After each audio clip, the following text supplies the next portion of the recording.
Mais un jour, Dieu pourra vous demander des comptes pour tous les dons qu'il vous a faits.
Bonsoir à tous et soyez les bienvenus pour cette webconférence en ce vendredi 11 septembre, une date assez triste en souvenir de l'attentat de 2001, mais pas anodine en fonction de ce qui se dira ce soir.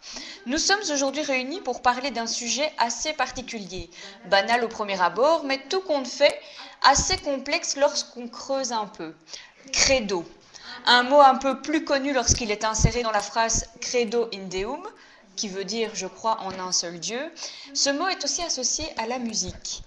Plusieurs significations pour un mot, mais qui le réunissent par un seul lien que Willes vous révèle en exclusivité ce soir. Nous allons donc répondre aux questions suivantes. Willes, nous savons tous maintenant que nous te suivons depuis un moment, que toutes tes affiches contiennent des messages codés. Donc je vais donc me baser sur celles-ci pour établir les questions suivantes. Nous voyons que tu associes credo à Jésus. Donc on voudrait savoir pourquoi. Il y a aussi présence de l'ADN. Qu'a-t-elle à voir avec Jésus? Soyons clairs et sans tabou ce soir, Willes, de Terminal, une arme psychologique contre le djihadisme. Y a-t-il un rapport avec la date d'aujourd'hui, le 11 septembre? Et alors nous partons aussi du principe que le credo a un rapport avec la reconstruction d'un être humain parfait. Donc nous défions là alors l'œuvre de Dieu, ce qui nous fait étrangement penser au célèbre roman Frankenstein. Donc là personnellement j'aimerais bien savoir ce que tu en penses. Alors est-il à l'heure actuelle possible de créer un être humain parfait? Et si la génétique recrée un Jésus, pourquoi se baser sur Jésus, qui n'est que le Fils de Dieu, et non sur Dieu lui-même, qui aurait créé les hommes à son image? Et alors nous constatons qu'il y a beaucoup de bleu sur les deux affiches que tu as faites. Est-ce que c'est un hasard? Je pense que nous n'y croyons plus. Et si l'être humain parfait était recréé par une autre forme d'intelligence, comme un robot par exemple, est-ce que c'est possible pour toi? Donc voici un sujet qui risque de ne pas vous décevoir en cette date particulière, réservé à un sujet très particulier. L'équipe de Radio Ripe vous souhaite de passer une excellente soirée en notre compagnie. Nous sommes déjà à notre 7e épisode de The Human Theory, ayant pour sujet ce soir Credo de Terminal Jésus, présenté par Willes. N'hésitez donc pas à commenter, poser vos questions ou encore aimer nos pages. Je vais terminer par une conclusion. Pour atteindre le comportement d'un être humain, il faut transformer sa manière de réfléchir, l'adapter en situations les plus simples aux plus critiques avec un discernement propre et parfait. Donc voilà, je vous souhaite une excellente soirée en compagnie de Willes. N'hésitez pas à poser vos questions. Voilà, bonsoir donc à tous. Merci de votre fidélité pour ce numéro 7 de Human Theory. Et je commencerai d'abord à remercier pour les questions que je viens de découvrir, Alda. Et je vais commencer par ceci, si vous le permettez. Est-ce que donc tout le monde m'entend toujours 5 sur 5? C'est toujours le petit test de calcul que nous faisons régulièrement. Et voilà. Je commencerai ceci. Ce soir, nous entamons une des premières conférences particulières. Il n'y a pas de hasard si nous avons pris Credo. Nombre de personnes comme moi se souviennent tristement du 11 septembre 2001, où la population se retrouve confrontée à la marche d'Isis. Cette fameuse affiche que j'ai mise il y a quelque temps et qui vient encore une fois me donner raison. La marche d'Isis a été programmée il y a 3000 ans, ou dont certains sur l'apport religieux estiment que l'Europe leur appartient. Tous les peuples réalisent que le monde est en crise ce jour-là. Et de loin, nous entendons des bruits sourds rappelant une terre jetée à la volée par une pelle sur la tombe de l'effondrement de l'Europe. La justice se perd et n'est plus aveugle, mais elle est véritablement borgne, les yeux lamentablement crevés par l'ignorance, par la banalité, par la monotonie et surtout la peur. Et ils auront peur. Cette peur même qui est utilisée sur tous les fronts de l'évolution humaine, derrière le cliché du retour éventuel d'un sauveur, ou voire même d'un exécuteur testamentaire de l'humanité, s'identifiant comme l'Antichrist. Un sauveur, un Jésus ou un Frankenstein? Nous sommes encore et en réalité seuls à nous demander qu'allons-nous faire? Qu'allons-nous devenir? La science, elle, dans les couloirs de la recherche, brave tous les chemins les plus rationnels et voire même irrationnels. Vous aurez l'occasion à travers les webconférences de The Human Theory de comprendre encore une fois tous ces projets scientifiques. Vous pourrez alors donc prendre conscience à travers les informations médiatiques qui confirment et parfois divulguent compte-goutte à compte-goutte devant les masses qui, elles, ces masses, rêvent d'un avenir semblable à celui qu'on leur fait miroiter à travers le cinéma. Je remarque de plus en plus de personnes qui se tournent vers les sujets de Radio Hype, car très souvent, tout cela se confirme. Il nous reste encore, oh oui, il nous reste encore tellement de sujets que nous devrons ouvrir et qui en réalité ne font qu'un, que ce soit à travers les mythes, les légendes ou encore les symboles. Donnant la main à la science et souriant du coin des lèvres à la médecine. Un sourire en coin qu'on retrouve à travers des expériences de mort imminente. Alors ce soir, je vous souhaite la bienvenue sur ce terminal Jésus. Nous avons cité un mot tout à l'heure, credo. Qu'est-ce que credo? En fait, c'est je crois. Je crois en un seul Dieu et unique. Credo est aussi le développement d'une musique, d'un texte bien précis. Et donc dans ce texte, il y a une mode, la mode Fa, la 5e note, qui est représentative sur l'aspect du catholicisme d'un mode dit Fa. 5e, comme epsilon, 5. Il y a aussi, à travers cette litanie du credo, 8 tons à ouvrir. Elles sont traditionnelles et nous allons les voir par la suite, car ces 8 tons jouent sur le rôle mathématique d'une sonorité qui nous rappelle étrangement les 8 minutes. Ceci, bien sûr, est l'objet d'une autre conférence, mais quand nous retrouvons ce credo, eh bien, le texte à peu près reprend ceci: je crois en un seul Dieu, le Père Tout-Puissant, Créateur du ciel et de la terre, de l'univers invisible et visible. Je crois en un seul Seigneur, Jésus-Christ, Fils unique de Dieu, né du Père avant tous les siècles. Est-ce qu'il parle des siècles qui continuent et qui viennent de se mettre en place, ou il parle avant les siècles d'un certain réchauffement climatique qui remet tout à zéro en 8 minutes? Il est Dieu né de Dieu, lumière née de la lumière, vrai Dieu, né du vrai Dieu, né du vrai Dieu. Pourquoi l'homme se prendrait-il pour un Dieu? Engendré, non pas créé, engendré par Dieu, non pas créé par les hommes. De même nature que le Père, et par lui tout a été fait.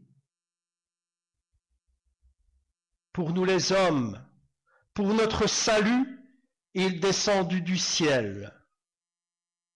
Il descendit du ciel comment? Par un drone?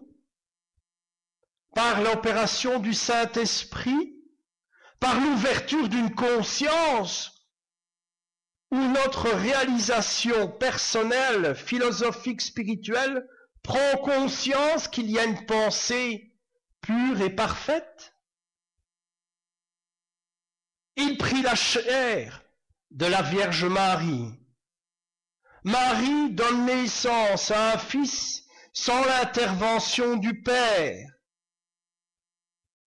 Et là, nous parlerons plus tard du parthénogénèse, de fécondation, origine des reptiliens. Ceci est une autre histoire. Chaque chose en son temps. Alors il s'est fait homme, crucifié, bafoué, rejeté, incompris, oublié par les uns, renié par les autres, adoré par ceux qui y croient.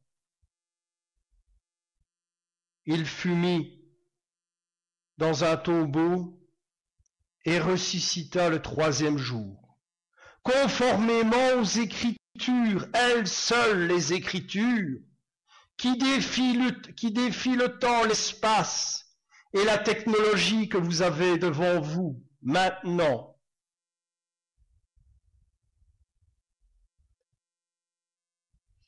À travers ces Écritures, nous comprenons qu'il monta au ciel.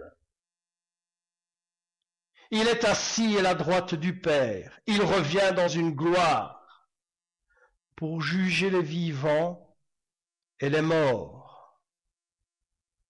Et son règne n'aura pas de fin, comme l'Ouroboros.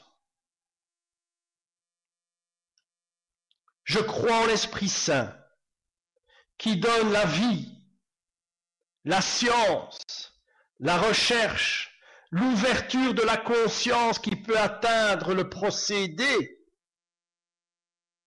Ce fameux procédé où on peut suivre la Bible pas à pas et y associer le chapelet saint et d'y découvrir une fréquence ADN. Il procède du Père et du Fils. Le Fils suivant le Père. Je suis celui qui est.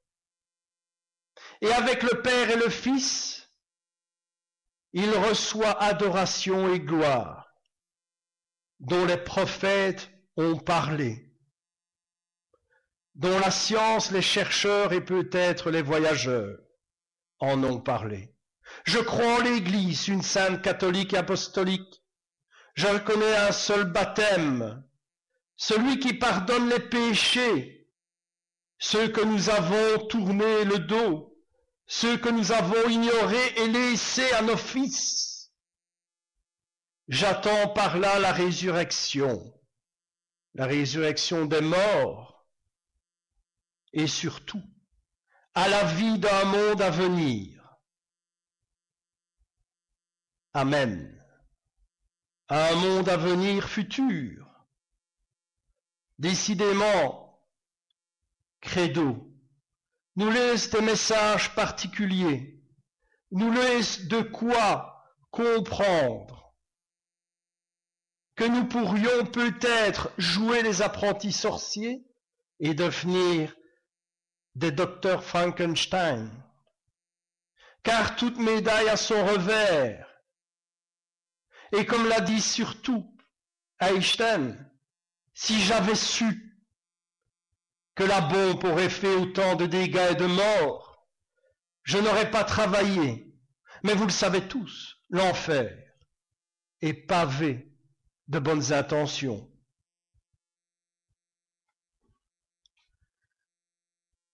Tout le monde, bien sûr, connaît le roman de Mary Shelley, Frankenstein. Il raconte bien sûr rapidement cette tragédie. Une tragédie d'un savant aussi génial qu'imprudent. Quel reflet de miroir, où la science peut être aussi géniale qu'imprudent.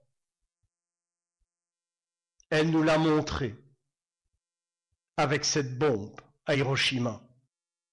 Elle nous l'a montré aussi dans les médicaments que certains ont reçus dans les années 50 et 60, où leurs enfants sont nés déformés. L'homme poursuit sa propre créature, à l'image de son créateur ou à l'image d'autre chose. Frankenstein, lui, devient meurtrier. Il est meurtrier pourquoi? Parce que c'est une bête? Non, parce que pour ceux qui ont eu l'occasion de lire Frankenstein, c'est à cause de ses émotions, de sa jalousie, de sa haine, de vouloir être un homme comme tout le monde. La créature s'échappe, et échappe à notre conscience, et échappe à la science, et peut même se tourner vers le pouvoir des hommes, et s'enfuit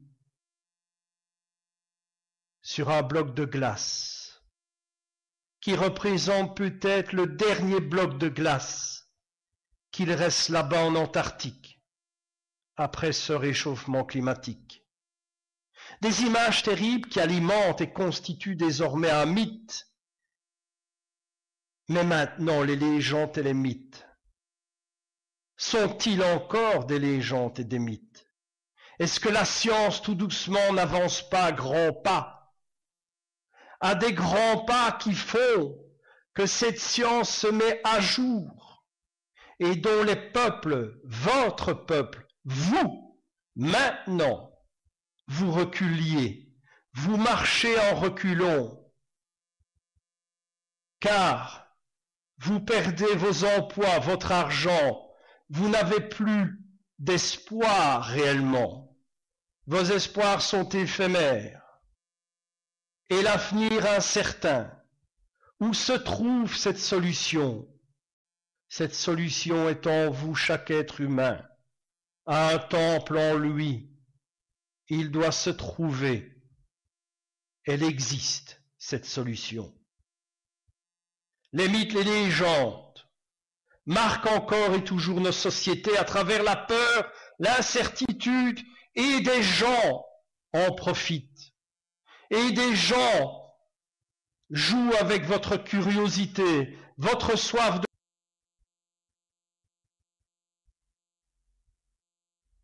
La science a des techniques. Nous les connaissons très peu, car on nous cache tellement de choses. La science bricole, tâte, cherche, et met cela soi-disant au service de l'humanité. Nous sommes en réalité les tristes spectateurs de magiciens d'ose qui nous font sortir non seulement des rêves, mais des lapins dopés au cauchemar. Oh oui, le mythe de Frankenstein est si proche de nous. Alors il faut contrecarrer tout cela. Il faut chercher un discernement. Il faut trouver quelqu'un capable de jouer un rôle rebelle, comme Jésus jadis. Jésus jadis qui était un rebelle. Il ne suivait pas les doctrines imposées autour de lui et défiait l'autorité, l'instance romaine. Il voulait simplement exprimer la liberté de l'esprit et de la conscience, où les émotions joueraient un rôle porteur, capable de traverser le temps et peut-être de nous donner les moyens de vivre et de survivre. Mais tout ne commence pas comme ça. Ce n'est pas une expérience et une idée farfelue, ô que non combien, depuis longtemps, on sait qu'il y aura des gens qui vont essayer de créer un être parfait. Et il faut couper les ponts. Il y a 3000 ans. Il y a plus ou moins 3000 ans. Une religion veut s'approprier le monde avec le fanatisme nécessaire pour faire écrouler beaucoup d'espoir. Une marche alors se met en place, celle d'une déesse, d'une prêtresse, d'une reine, Isis, qui elle aussi cherche à rassembler et à recoller les morceaux de son frère, telle une expérience, telle une science. La marche d'Isis se met en place à travers le temps et me donne encore raison aujourd'hui. Avec ceux qui avancent en régnant la peur et avec ceux qui viennent vers nous avec la peur au ventre. Oui, nous avançons mais qu'avec une seule jambe. Ceci est un petit pas pour l'homme, mais un bond de géant pour l'humanité. Sur la Lune, oui, mais sur Terre, qu'en est-il de ce bond de géant?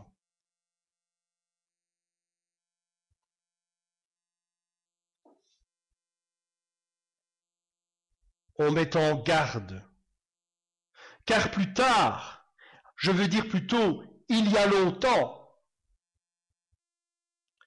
car les souvenirs sont simplement un futur oublié. On met en garde en réalité contre le canon. Le canon, pas celui de la guerre, mais une technique de mesure pré-sumérienne. Une forme de mesure qui est semblable au nombre d'or, pour produire une création parfaite, symétrique avec le corps et l'esprit. Réveiller une nouvelle forme de vie.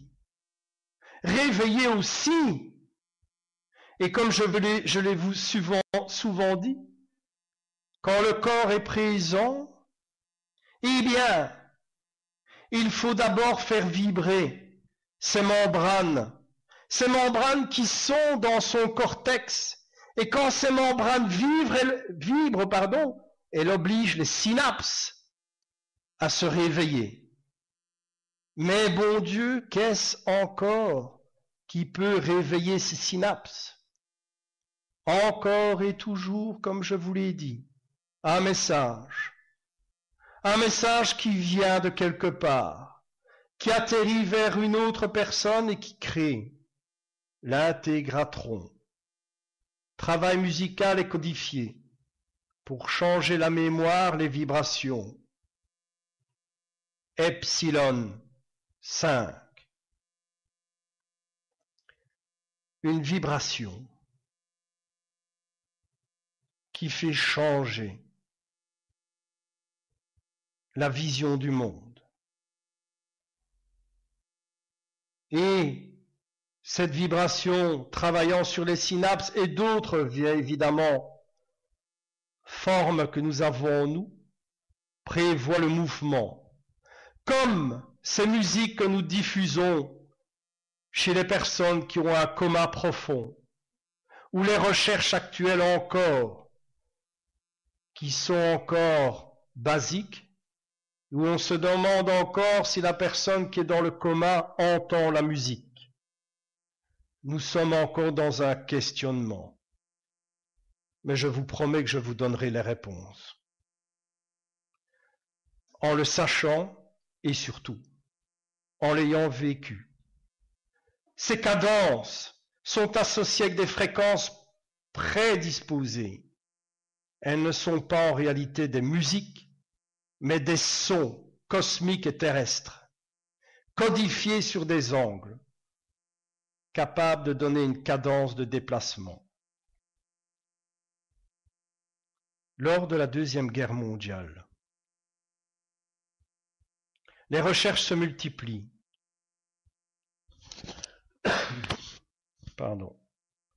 Les recherches se multiplient. Le Troisième Reich désire un homme parfait, comme vous le savez. Le Reich doit durer 1000 ans. Mais à travers l'ancienne science passée, l'ordre de Wewelsburg, aligné par le groupe Thulé, convoite les codex, comme le codex d'Alep en hébreu, ou encore d'autres anciennes versions connues de la Bible ou de la Torah. Il est écrit, et on recherche la compréhension, la direction à prendre avec la création d'un humain, la création d'un golem qui se trouve à travers encore et toujours des codex, comme le codex de Leningrad. Mais surtout, on sait très bien que lors de cette guerre, les recherches sont gratuites dans les camps, sur les facultés et surtout sur la phrénologie, l'étude des crânes. Mais pourquoi l'étude des crânes? Pour y trouver une intelligence élevée, un cortex capable d'assimiler, de prévoir, d'anticiper, d'avoir des phénomènes de prémonition, un golem surtout capable de s'adapter dans un environnement hostile, un comportement d'un être humain parfait, avec une manière de réfléchir, de s'adapter à toute situation, à tout événement critique des peuples, avec un discernement parfait, capable de s'adresser à tous les peuples et d'avoir des réponses solides, concrètes et à long terme, et défiant ceux qui veulent crucifier sa parole. L'émotionnel, beaucoup de gens parlent des émotions. Mais est-ce que les gens qui parlent de leurs émotions actuellement ne sont-ils pas influencés par notre société? La peur du lendemain, de l'argent, de ses enfants, du devenir de leur descendance. C'est une fuite en avant. Alors des scientifiques, maintenant où je vous parle, continuent ces recherches qui ont été établies il y a très longtemps et étudient les codex, la Bible, pour comprendre les vices cachés, les codifications, le labyrinthe à suivre, pour savoir quelle émotion peut être les seuls à créer un être parfait, qui aura ce fameux discernement et qui aura cet éveil spirituel véritable. Avant de continuer, je me tourne bien sûr sur les questions que tu pourras me rappeler parce que je les ai écoutées, mais Ah ben tant pis, je vais jeter la clé, tu vas devoir aller la chercher en nageant. Alors voilà, la première question, donc c'est par rapport santé, par rapport aux affiches. Donc tu sais bien que tu codes toujours tes affiches. Et donc c'est comme ça que j'ai un peu établi certaines questions. On voit que tu associes credo à Jésus. Donc oui. Pourquoi?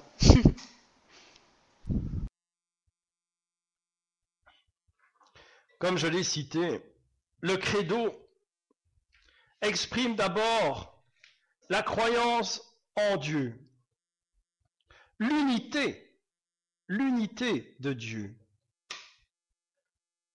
Cette forme d'unité se concentre évidemment sur quoi? Eh bien, tout simplement, il faut inévitablement une descendance. Vous savez que les artistes et Chapelle Sixtine et ainsi de suite, on y retrouve toujours et encore cette codification entre le Père et le Fils qui se tentent la main. Mais qui est le Père? Qui est le Fils? Beaucoup ne comprennent pas la forme de codification. Pourquoi? C'est très simple. Nous sommes voilés d'abord par l'art, la beauté. Et c'est tout à notre honneur de comprendre un tableau, de voir aussi, je dirais, l'effort surhumain du peintre. Parce que Michelangelo, quand il peignait la chapelle, ne mangeait pas tous les jours. Il était voire même pressé, tributaire parfois de l'Église qui l'obligeait à peindre. Il n'avait pas toujours émotionnellement l'envie, mais il savait qu'il avait des codes à placer. Il faut se mettre dans le contexte de ce peintre qui mendie presque, de défier le vertige car il avait peur du vide. Et pourtant, toutes ces émotions, il les a vaincues pour nous laisser un merveilleux témoignage émotionnel et de merveilleux codes qu'encore maintenant de nos jours, nous n'arrivons pas à comprendre réellement et que nous mettons à toutes les sauces. Le credo, oui, représente aussi Jésus, car Jésus représente l'émotionnel. Dieu, lui, crée. Jésus, lui, souffre. Jésus exprime par son travail, je dirais, si je peux me permettre, par sa mission, il exprime toutes les émotions. Il nous montre le chemin des émotions, positives et négatives. Il nous montre l'amour en accueillant les peuples. Il nous montre la colère en chassant les marchands du temple. Il nous montre les pouvoirs d'un être humain.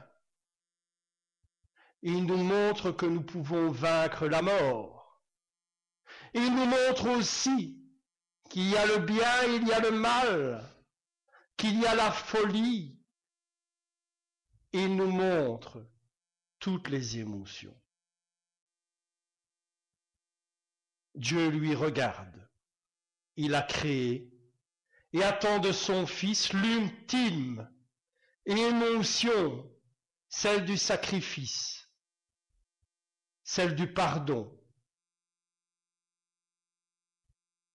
Est-ce que maintenant, de nos jours, si nous créons un personnage dont les émotions sont d'une telle puissance parfaite,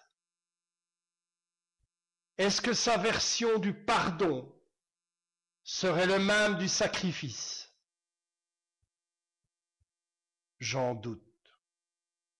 La science veut d'abord, elle, montrer de quoi elle est capable, comme jadis à Hiroshima, asseoir son pouvoir devant les autres. Et si nous créons un être parfait capable de voir et d'entrevoir avec une spiritualité de justice, il pourrait trancher en disant que toute guerre est exclue. Tout fondement en religion n'a plus sa valeur quand la survie est présente. Il nous indiquerait un chemin à suivre. Mais l'être humain, lui, vous le savez, il a ses faiblesses. Il pourrait utiliser ça pour détruire psychologiquement d'autres idéaux, d'autres visions, d'autres spiritualités. Un coup médiatique. Mais peut-être que leur création pourrait leur échapper des mains. Personnellement, sachant très bien que ce projet existe, je me tournerai vers ce projet et pas devant une intelligence artificielle qui, elle, jugerait l'être humain. Elle s'associerait avec des analyses concrètes, statistiques disant l'être humain dans 180 ans sera véritablement néfaste. Et cette intelligence artificielle ferait quoi? Elle nous écarterait de notre système de vie. Mais l'être que nous pourrions créer, lui nous donnerait et nous indiquerait le chemin du retour. Celui peut-être vers Éden, le chemin le plus long que nous avons pris depuis si longtemps, car la terre promise, bien sûr, est d'une certaine manière la prise de conscience d'Éden. Alors oui, dans le credo, Dieu crée et son Fils souffre, il naît, il meurt, il ressuscite. Il ressuscite à travers une codification précise, où l'être humain a un rôle à jouer, précisément. Je me tourne vers les questions. Alors, il y a aussi sur l'affiche, celle qu'on voit surtout derrière le salon, ah mais non, on la voit aussi au-dessus. Il y a la présence d'un ADN. Donc, qu'a-t-elle à voir avec Jésus? Eh bien, je ne sais pas si on m'entend.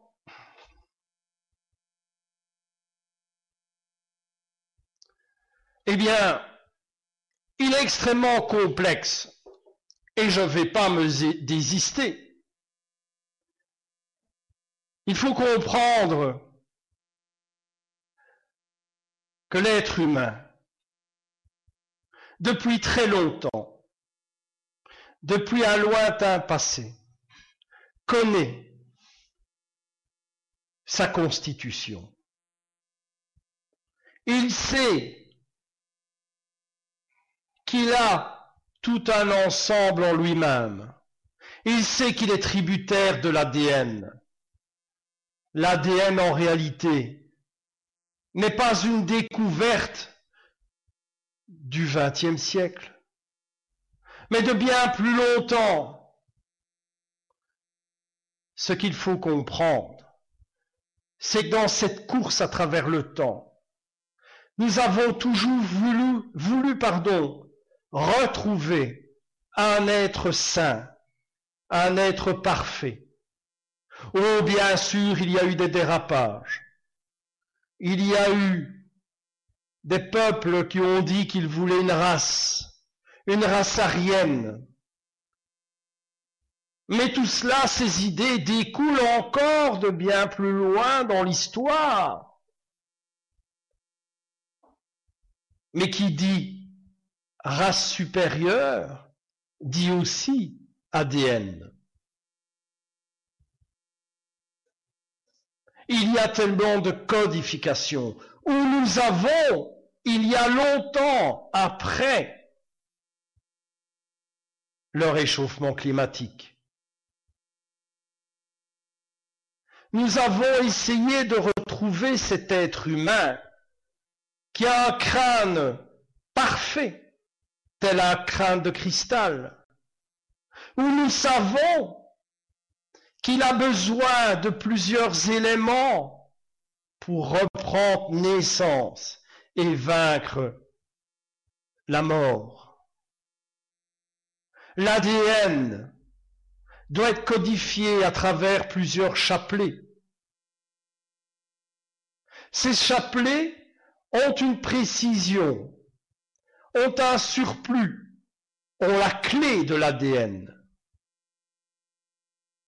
Il y a un ensemble.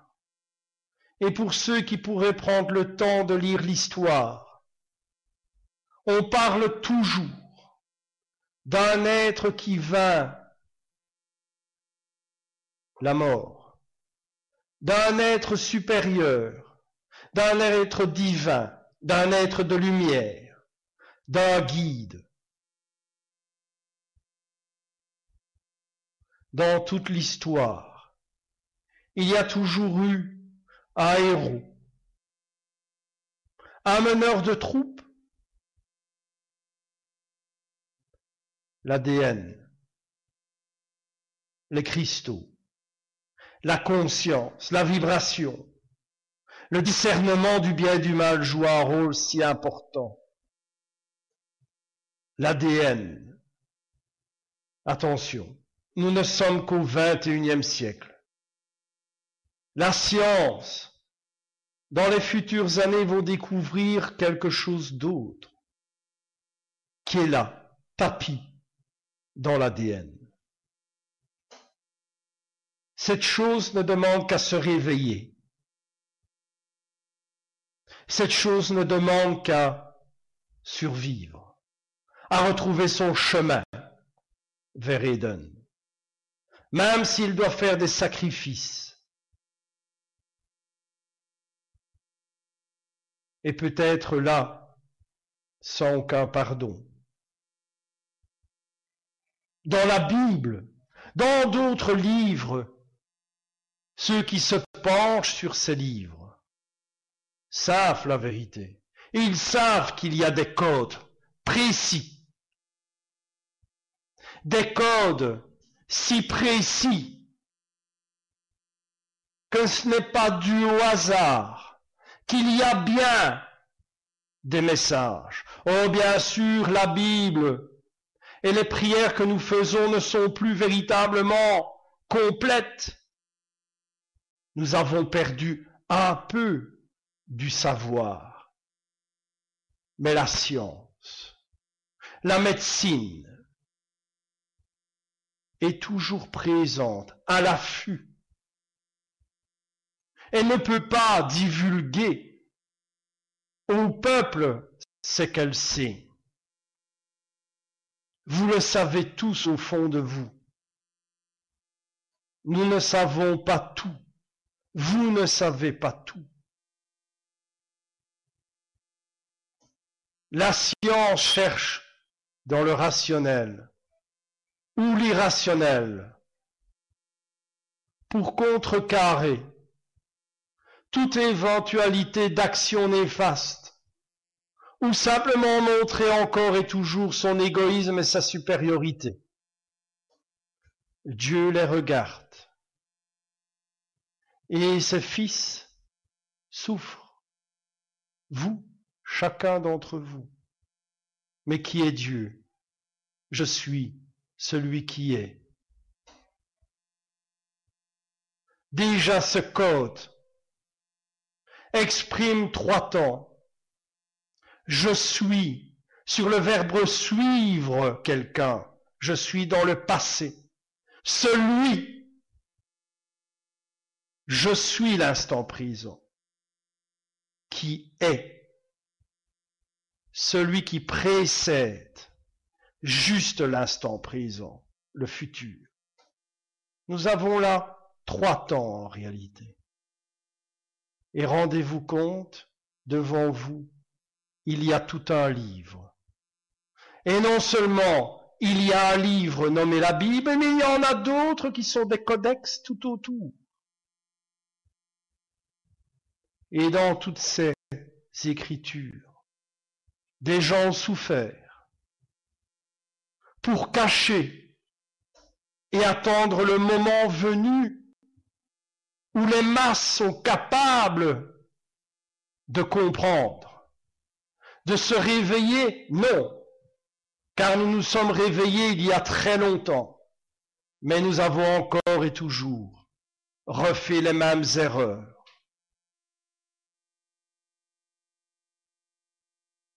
As-tu une autre question? Parce que tu les as dit tout à l'heure, mais je ne les ai pas retenues. Oui, j'en ai plein en fait. Donc, bah, bon, pour l'instant, ça va. Hein. Tu as toujours tes clés, je ne dois pas encore l'acheter par la fenêtre. Alors donc ici, ce soir, soyons clairs et sans tabou. Donc de terminale, une arme psychologique contre le djihadisme. Y a-t-il un rapport avec la date d'aujourd'hui? Je rappelle qu'on est le 11 septembre, jour assez triste, il y a 14 ans.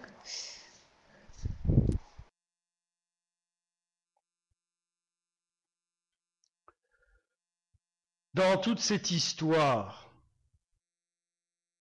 des hommes ont encore souffert, autant ceux qui ont perdu des gens, les familles, ceux qui ont disparu, et encore toujours le monde qui souffre. Chacun répond à l'adversaire comme une guerre subtile, vicieuse. Chacun souffre. Qui aura raison? Qui aura tort?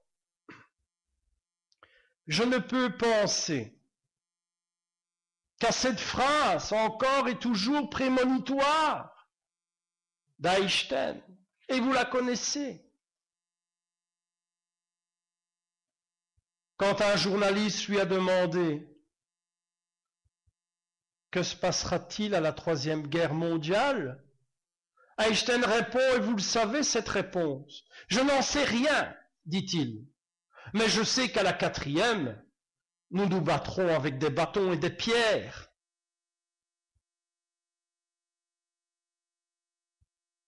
Je ne crois pas que nous aurons le temps de voir venir une 3e guerre mondiale. Je ne crois pas. Je crois plutôt que notre monde, lui, demandera justice. D'une manière particulière en 8 minutes.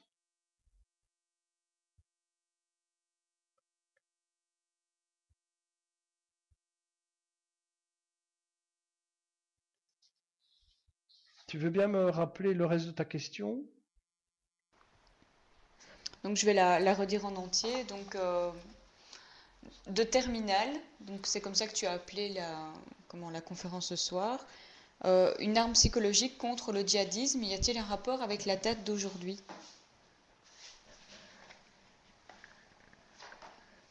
Eh bien,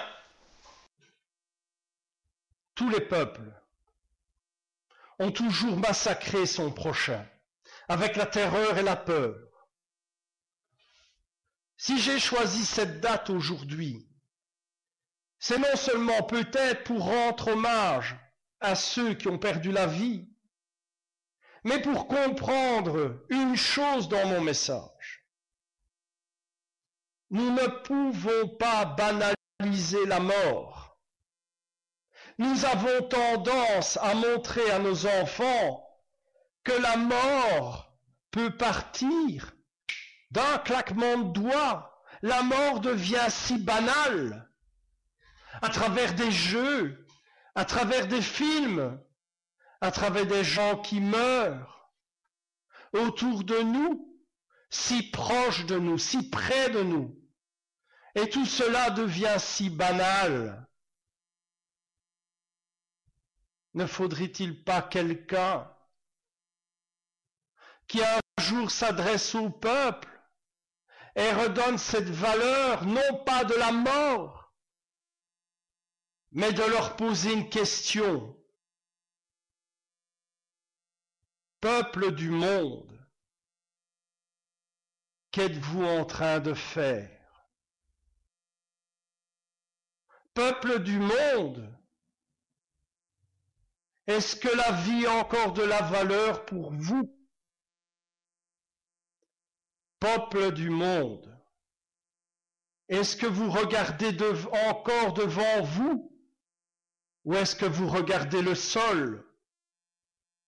Peuple du monde, est-ce que vous avez encore le courage de regarder une autre personne différente de vous dans les yeux? Peuple du monde, êtes-vous capable de lâcher vos armes, de vous comprendre les uns les autres?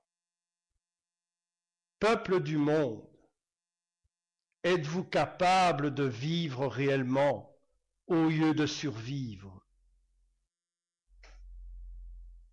Alors, s'il faut le dire, la terreur s'installe, la pauvreté, le désarroi est si fort que l'hiver 58 n'est qu'une paille avec ce qui se passe de nos jours.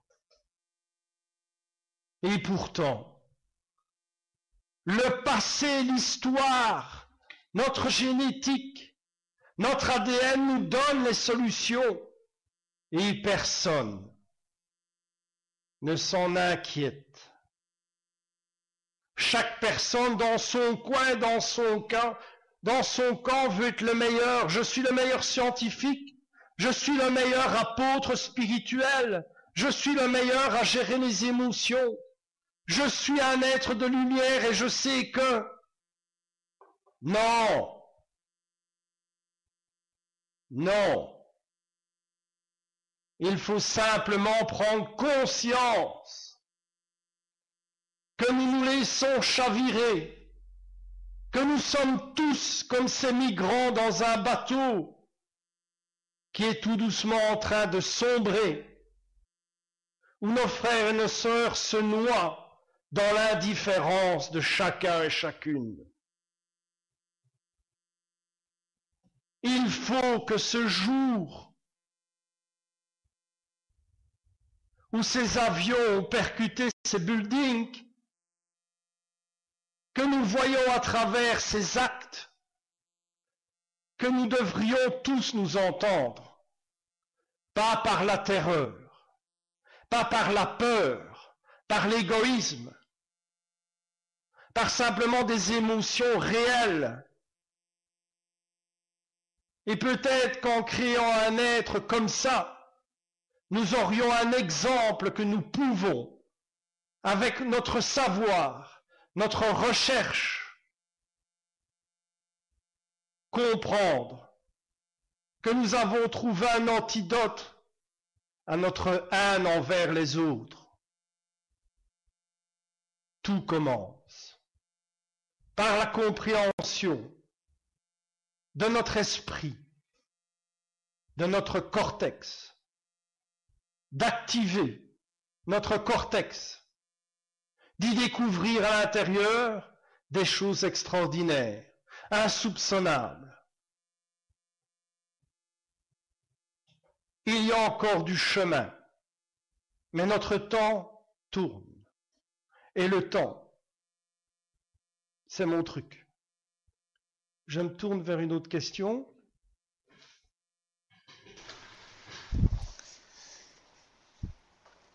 Oui, alors donc, on en a parlé, enfin tu en as parlé un petit peu tout à l'heure. Si on part du principe que le credo a un rapport avec la reconstitution d'un être humain parfait, donc je tiens à dire parfait entre guillemets parce que moi je suis un peu sceptique, du moins pour l'instant, nous défions là alors l'œuvre de Dieu, ce qui nous fait étrangement penser au célèbre roman de Frankenstein. Donc qu'en penses-tu ?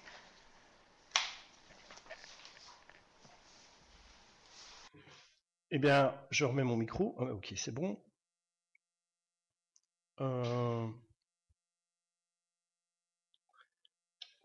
Si on part du principe du credo, entendons-nous bien, le credo est une base.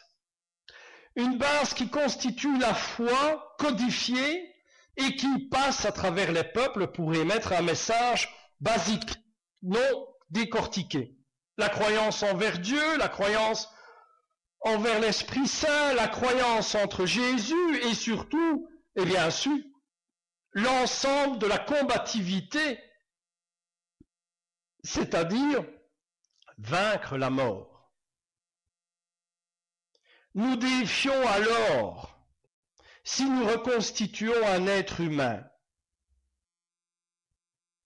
nous défions en reconstituant un être parfait. Pouvons-nous avoir réellement l'image d'un être parfait? Qu'est-ce qu'un être parfait? Quel est le mot réellement parfait comme immortalité? Immortalité d'un corps physique, comme je l'ai déjà dit, immortalité d'un corps physique. Mais est-ce qu'un corps physique immortel peut engendrer des informations perpétuelles? La folie, l'Alzheimer et bien d'autres choses pourraient perturber notre immortalité. Un être parfait serait égal à qui? À quoi? À qui nous pourrions comparer un être parfait? À Dieu sans savoir les capacités de Dieu, quelle forme il a. La question, le fondement, c'est de mesurer l'être parfait avec la conscience de Dieu. Mais Dieu est un mot que nous avons pris pour désigner une force intelligente contre une force incarnée dans un corps. L'être parfait ne serait pas capable de se mesurer à quelque chose qui lui rendrait une rivalité. le discernement émotionnel est pris à plein fouet. Car déjà l'être parfait qui se mesure à quelque chose qui est parfait est déjà sous un aspect de narcissisme. Il sombre déjà dans un côté sans jouer la guerre des étoiles, ils sont déjà sur le côté obscur de la force. Je dirais que nous avons jeté les dés sur la table, que Dieu, lui, n'a pas encore lancé ses dés. Nous avons lancé les dés sur la table en disant, nous pouvons doucement comprendre que nous sommes presque égaux à Dieu. Nous pouvons créer, recréer, nous voulons vaincre la mort. Ce qui est humoristique, si je peux dire, c'est que nous essayons de vaincre la mort ou d'avoir quelqu'un parfait au détriment des autres. Parce que pour créer des choses dans la science, dans la technologie, des gens pâtissent. L'argent va pour des recherches, des pauvres naissent. On vend des vêtements et des baskets à des riches et des enfants de bas âge travaillent jour et nuit. Et Dieu, lui, nous regarde parce qu'il sait ce que c'est d'acquérir quelque chose en faisant des sacrifices. Oh, il y a le sacrifice de son Fils. Mais n'a-t-il pas fait d'autres sacrifices chez l'être humain? N'a-t-il pas parfois oublié sa création? Ne l'a-t-il pas parfois oublié? N'a-t-il pas parfois regardé tous ces hommes en train de s'entretuer? Quel drôle de relation. Et si nous nous serions trompés? Et si nous n'aurions pas bien compris les messages dans l'histoire? Si nous avions simplement été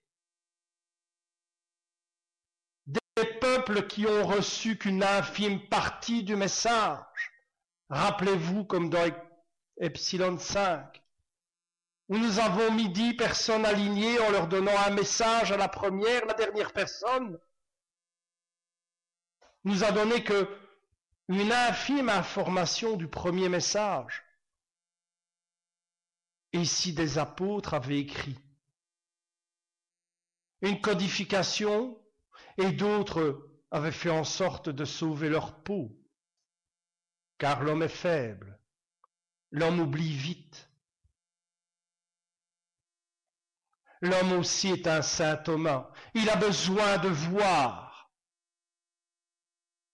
Et si un jour il voit devant lui, peut-être pas une copie exacte de Jésus, mais un être qui a un fondement, comme Jésus jadis il y a 2000 ans, capable de défier tout idéal psychologique, religieux et autoritaire,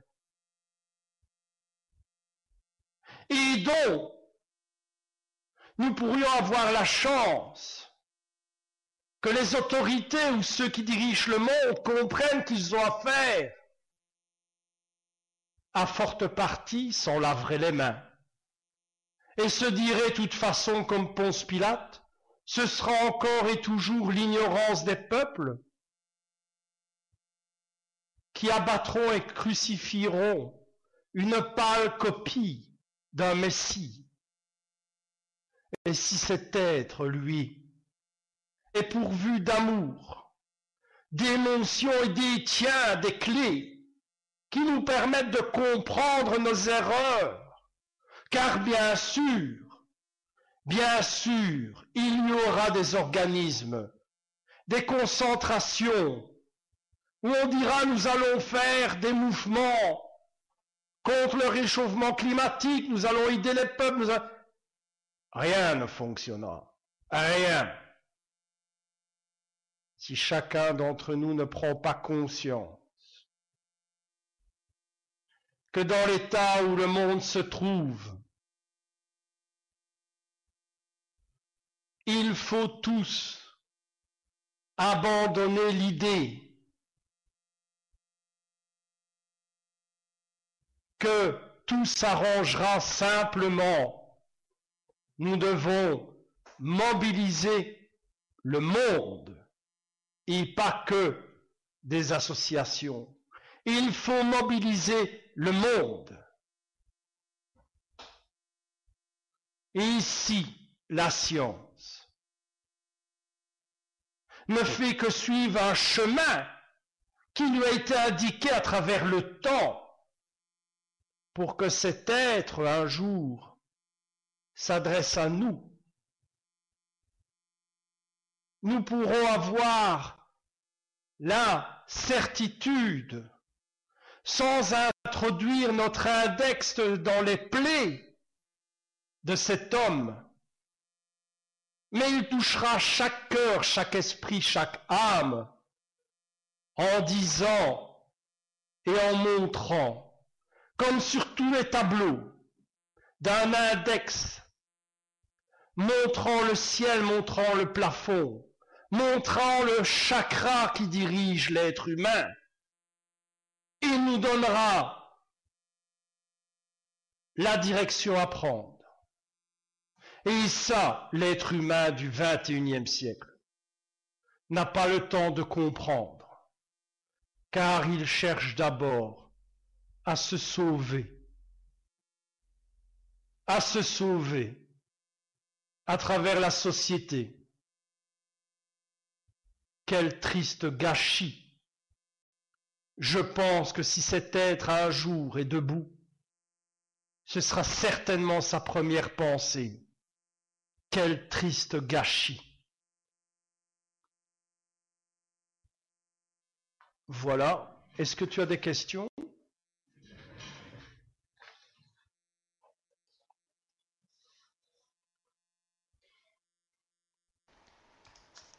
Oui, bien sûr, j'en ai encore. Et ça va super vite. Pour moi, il est déjà 22h10. Où est-ce que j'étais, moi, avec mes questions? Oui, voilà. Est-il à l'heure actuelle possible de créer un être humain parfait? Parce que depuis tantôt, c'est un petit peu comme au niveau de la conversation et tout ça, la perfection n'existe pas, etc. Il y a pas mal de... Donc, est-ce que tu pourrais peut-être éclairer un peu plus à ce niveau-là? Eh bien, si tu me poses la question si nous pouvons créer un être parfait, il est clair que oui, nous pouvons créer un être parfait. Mais cet être parfait ne sera que quoi? Un homme utilisé pour la guerre, un homme utilisé pour vaincre l'ennemi. Et si cet être parfait ne serait pas de chair et de sang, mais simplement une machine intelligente, elle serait encore et toujours utilisée pour asservir les peuples. Bien sûr que nous avons les capacités de créer un être parfait parce que nous avançons, nous pouvons créer des organismes, nous pouvons créer, cloner, nous pouvons disséquer les émotions, nous savons anticiper bien des choses sur l'être humain, nous pouvons créer un être parfait. Mais sommes-nous en état de l'accepter? Sommes-nous capables, nous maintenant, de nous dire que nous sommes bourrés de défauts et de qualités et que nous sommes capables de créer quelqu'un entièrement parfait, capable de nous répondre du tac au tac, de souligner nos défauts, de souligner nos qualités, d'être invincible psychologiquement? Sommes-nous capables de l'accepter? car cet être parfait saurait discerner. Il n'aurait, lui, cet être parfait, aucun masque sur le visage. Serions-nous capables, nous, d'enlever ces masques de fer que nous avons? Oui,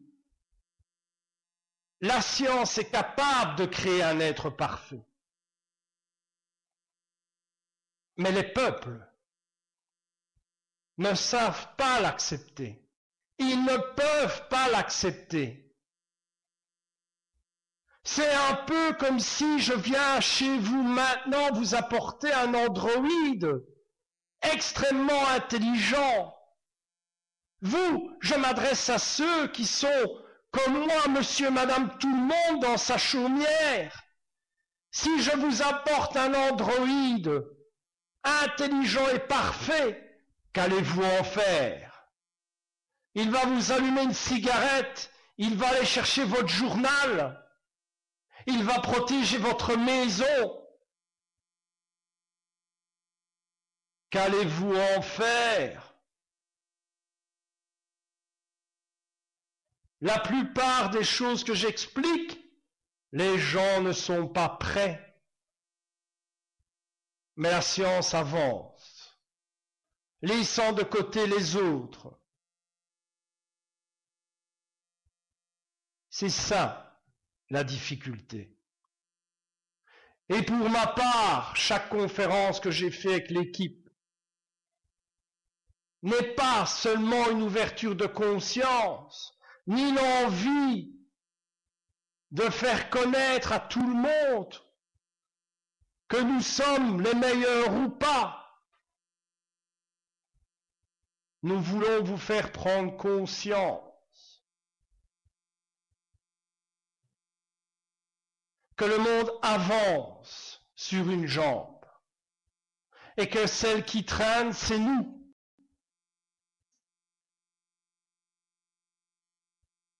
Nous pourrions remotiver cette jambe. Nous pourrions remarcher correctement. Je pense qu'il est temps. C'est encore une question de temps. Je me tourne encore vers toi.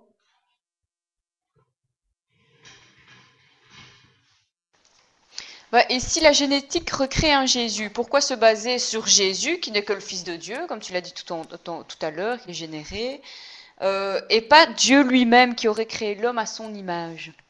Est-ce que tu peux en dire un peu plus?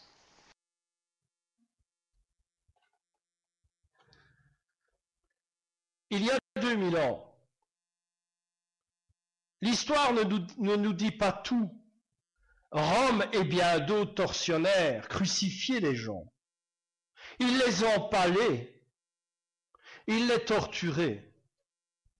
C'était des méthodes archaïques, bien sûr, des méthodes qui faisaient peur, encore une fois, comme des avions qui se crachent dans un building.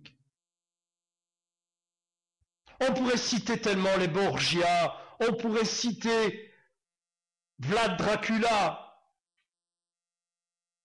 on pourrait citer le roi Georges, on pourrait tellement, il y a tellement de souvenirs qui me reviennent. Mais Jésus a marqué les peuples de son temps. Il a marqué les peuples, les esprits. Ce qu'il a apporté au peuple, c'est le discernement, une guidance d'esprit contre l'emprise de l'esprit et de l'autorité.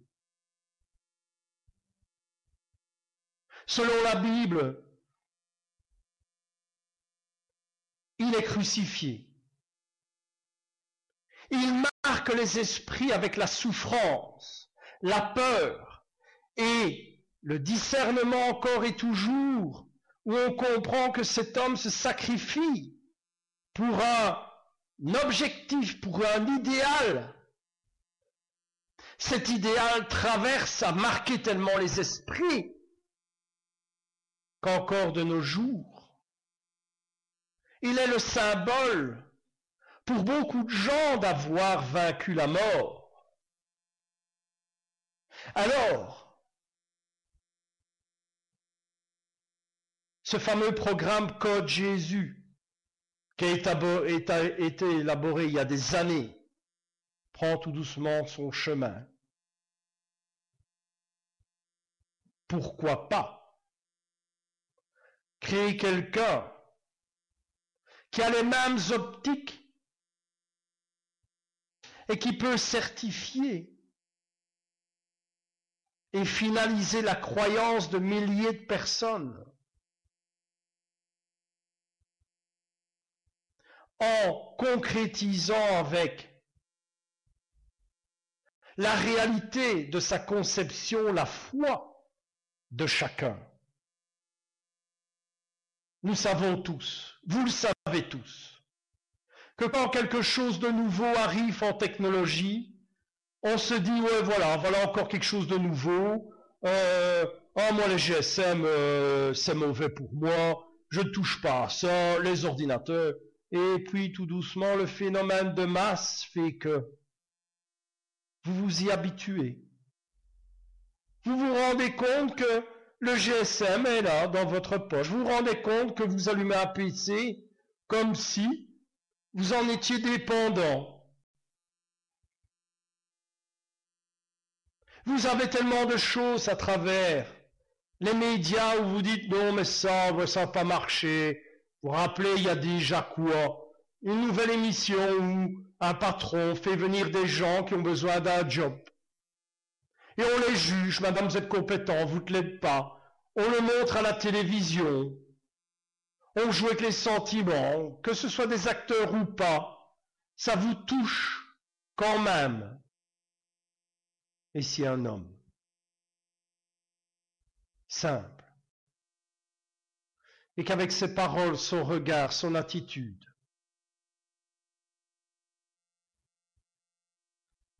son charisme réel touche votre âme au plus profond, et qu'il vous dit que chaque vie a une valeur,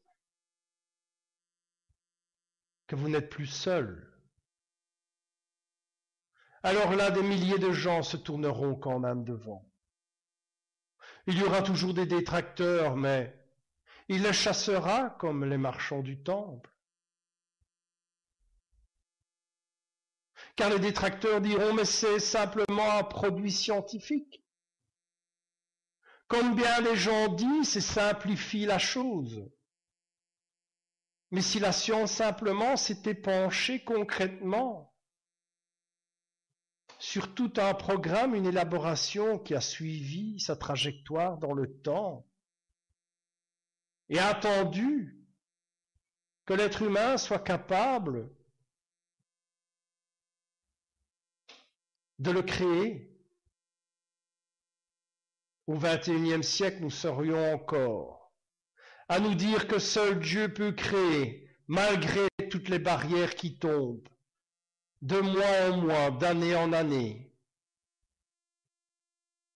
où la science avance inexorablement, où nous prenons en considération que la mort peut devenir différente, que nous pouvons joindre, comprendre la mort. Et à cette occasion, ne ratez pas la webconférence de jeudi prochain. Vous serez encore étonnés. Et lui, Dieu. Dieu, comme je le disais, est un mot qui détermine une intelligence, une force créatrice. Et lui, Dieu, comment peut-il intervenir? Il pourrait simplement intervenir avec une force, celle de la synchronicité, celle qui interagit dans l'osmose de l'être vivant quand il comprend, qu'il prend conscience que l'univers joue un rôle important à travers la synchronicité. Et cette synchronicité agit selon les moments, les époques, Et encore et toujours ce mot, le discernement des choses. L'avenir n'est pas incertain. C'est simplement une histoire qui se confirme. Que ceux qui croient en Jésus, que ceux qui croient en Dieu, que ceux qui croient au monde de Frankenstein, à l'intérieur d'eux ont besoin d'une solution. Car chacun d'entre vous s'est un jour posé la question, où allons-nous? Qu'allons-nous faire? Qu'allons-nous devenir? Cette terre promise est encore loin. Le chemin est encore long. Pavé de bonnes intentions.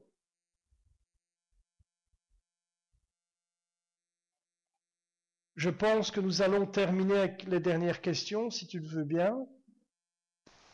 Alors moi je veux bien, je suis partie jusqu'à 3h du matin si tu veux.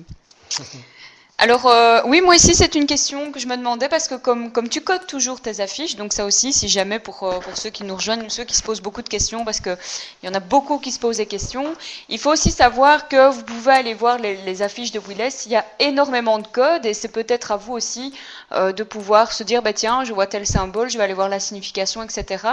Donc ça aussi c'est intéressant de voir...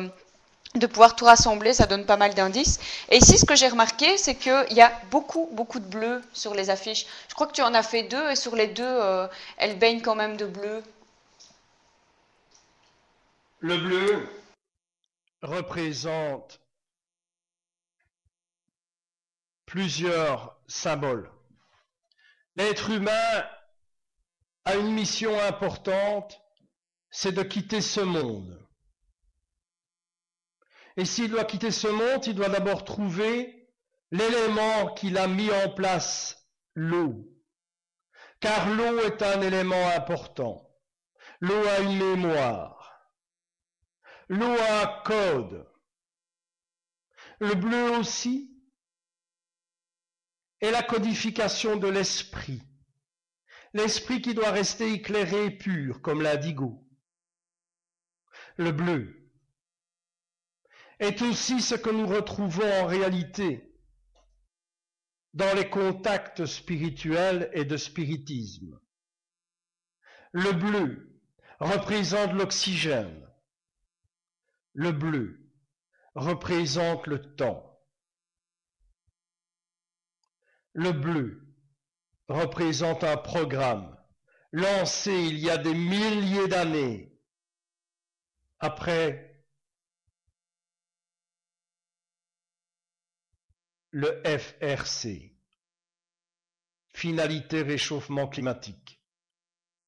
Le bleu est le code de la pensée, car plus tard, et ça vous le verrez, quand nous aurons déterminé et compris le fonctionnement d'une pensée, nous allons l'associer à la couleur bleue.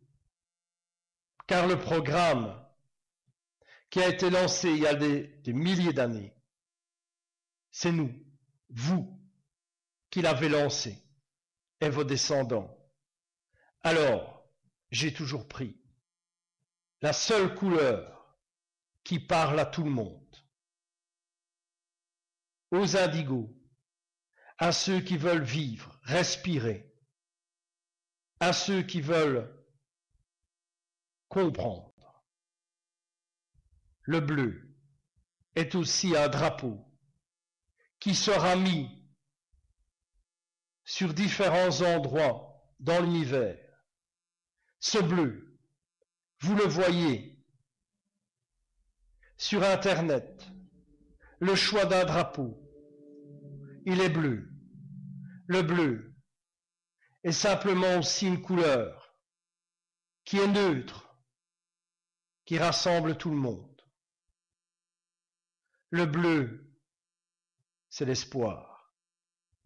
car il y a ceux qui cherchent. Il y a ceux qui ont véritablement compris. Et il y a ceux qui véritablement espèrent. Voilà ma réponse. Et pour la codification des affiches, je ne fais que ceux qui ont fait ça depuis tellement de temps. Léonard de Vinci, Michelangelo et bien d'autres.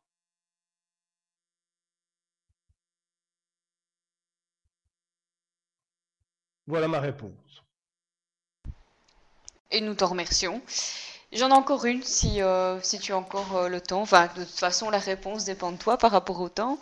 Donc ici, et si l'être humain parfait était recréé par une forme d'intelligence, comme un robot par exemple? Je vais employer le terme robot parce que comme ça parle à tout le monde.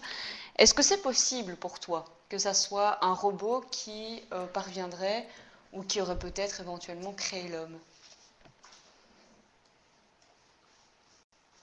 La science doit se tourner vers plusieurs plans.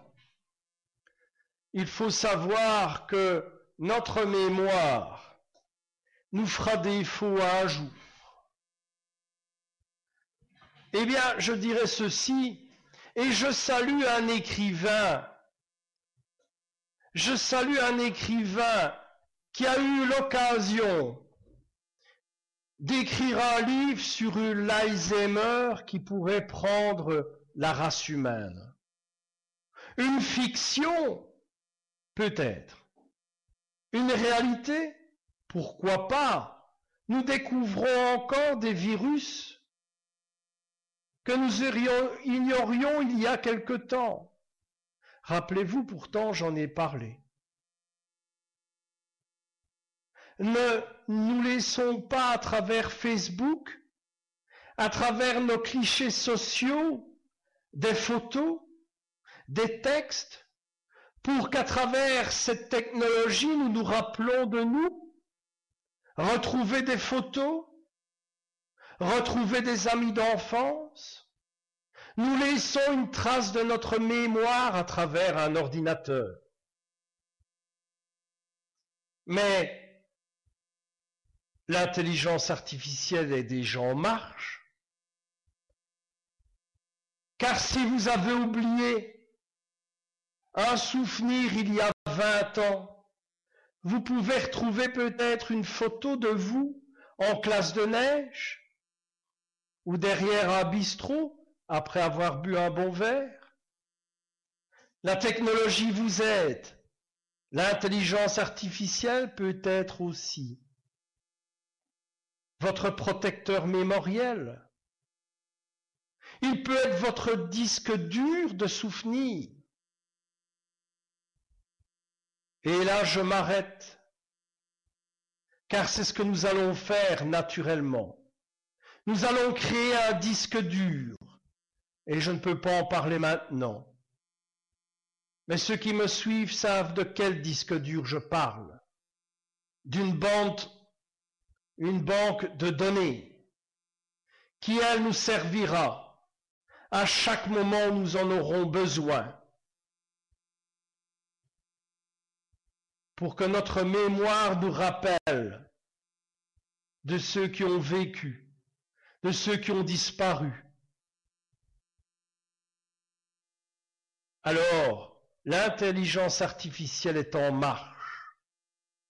Mais quand l'intelligence artificielle est parfaite, nous avons tendance parfois à retourner vers le naturel. Est-ce que nous pourrons le faire? Il est certain qu'à travers des écrits, il est temps que nous le sachions, à travers des écrits, il y a eu des jours, il y a eu des moments où une intelligence nous a remis sur pied. Est-ce une intelligence artificielle ou peut-être autre chose, qui sait? Toujours est-il, c'est que quand l'être humain fait des erreurs, il doit les assumer et avoir ses leçons. Il y a une leçon, il y a très longtemps qu'il a reçue, encore avec du bleu, un certain déluge. Alors, croyez-moi, prenons notre temps à travers ces webconférences de The Human Theory, car vous pourrez comprendre petit à petit ce qui est arrivé réellement. Même après avoir eu un signal tiré par Al Gore, même avoir vu ce signal tiré par un Américain, où on lui a ri au nez, ou pour lui son cheval de bataille à la place d'un cheval de Troie d'Iris. Son cheval de bataille était déjà le réchauffement climatique, car il savait.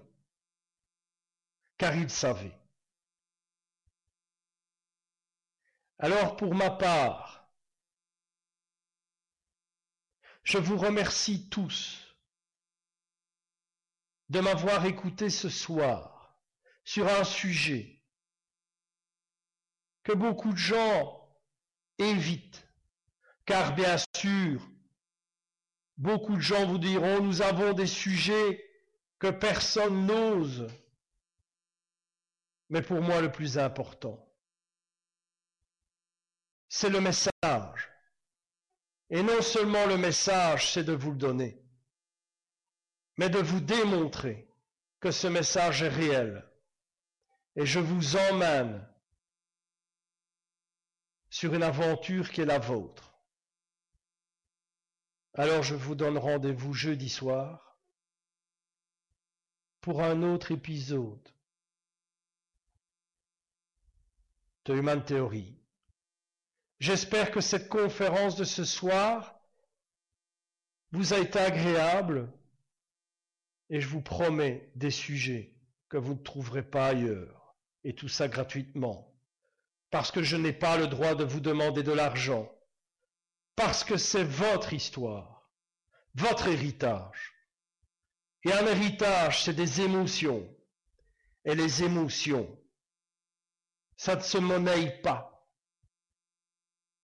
Ça se respecte. À très bientôt à tous. Un grand merci pour votre écoute et je vous donne rendez-vous encore sur un sujet très particulier. Et si un jour vous avez besoin de me voir, je vais bientôt mettre en place un programme qui s'appelle Epsilon 5, qui n'est pas du tout un mot et un chiffre inventé. Il fait partie de votre histoire, de votre réveil. Et croyez-moi, je ne blague pas, je n'en ai pas le temps. Et le temps, c'est mon truc. Bonne soirée à tous, un très grand merci, et je laisse le mot de la fin, bien sûr, à Alda, en remerciant tous ceux et celles qui sont venus ce soir, et ceux qui ont géré, évidemment, la sécurité. Un grand merci à tous. Et à très bientôt. Merci beaucoup. Humblement, merci. Voilà, merci à tous. Alors, je tiens aussi à rappeler que, comme il y a eu beaucoup de questions, on sait bien qu'en 1h30, on ne peut pas non plus répondre à tout. Les conférences sont toujours remises sur YouTube après. Il y en a 72 en tout, donc imaginez le nombre de temps et tout ça. C'est pas évident d'avoir un sujet en 1h30 de temps. Donc, n'hésitez pas non plus, les pages Facebook servent à ça, à réécouter peut-être à un moment où vous avez été inattentif ou vous n'avez pas compris, ça peut arriver, à reposer vos questions. Toute l'équipe est là aussi pour pouvoir y répondre, que ce soit Willes, Angel, Alex, Karine, Béa, moi, on peut vraiment répondre à, voilà, comme on peut, avec ce qu'on peut. Et voilà, donc n'hésitez pas à venir nous rejoindre sur Facebook. Je ne sais pas si Chouchouk peut remettre la page Facebook Radio Ripe. parce que je pense qu'Audrey s'est absentée 5 minutes. Donc je vous remercie beaucoup. Aujourd'hui, on est monté à 28 personnes sur la tête dans le net. J'espère qu'on sera aussi nombreux la semaine prochaine, parce que le sujet vaut vraiment la peine et ça fait vraiment chaud au cœur de voir qu'il y ait beaucoup de monde qui suivent comme ça et qui reste aussi surtout fidèle aux webconférences. Voici Chouchouk vient de mettre le groupe Facebook. N'hésitez pas à réagir, posez vos questions. Voilà, on est là. Et Willes, je te souhaite un excellent week-end. Je souhaite un excellent week-end à tout le monde et passez une bonne fin de soirée. So even though we face